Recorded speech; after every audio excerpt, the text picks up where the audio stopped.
আসেন, এদিকে হচ্ছে এই যে পুরো কালি পড়ে শেষ হয়ে গেছে। তারপরে এই যে আসেন দেখাই বেসিং এর অবস্থা। এদিকে তো পানি ঝরঝর করে পড়তেছে। এই হচ্ছে হাল।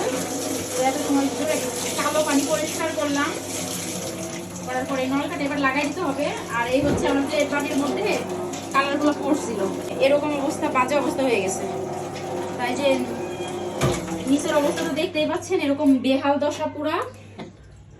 এই যে দেখেন আমার পুরা বাসার অবস্থা, পুরা হ্যারাস হয়ে যাচ্ছি। আর এই যে কালি টালি পরে এদিকে এটা হচ্ছে অবস্থা।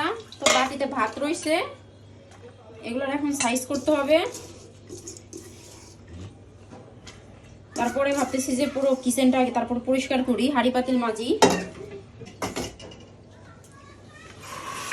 এটা হচ্ছে পুরোটা এখন পরিষ্কার করতে হবে।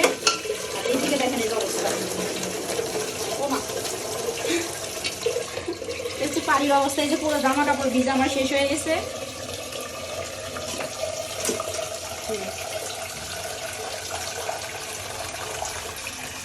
পুরো বাসার অবস্থাটা খারাপ হয়ে গেছে।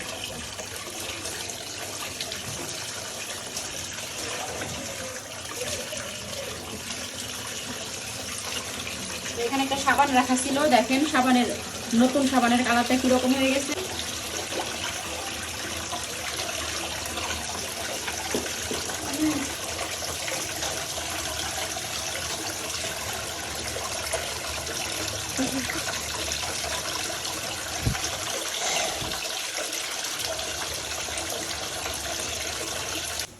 পুরো বাসার অবস্থা এত বেশি খারাপ। আর এই যে পানি তো সমানে পড়তেছে ঠিক করানোর পর।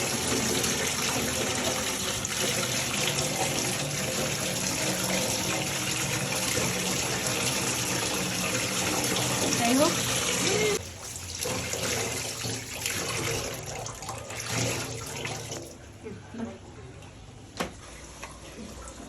অবস্থা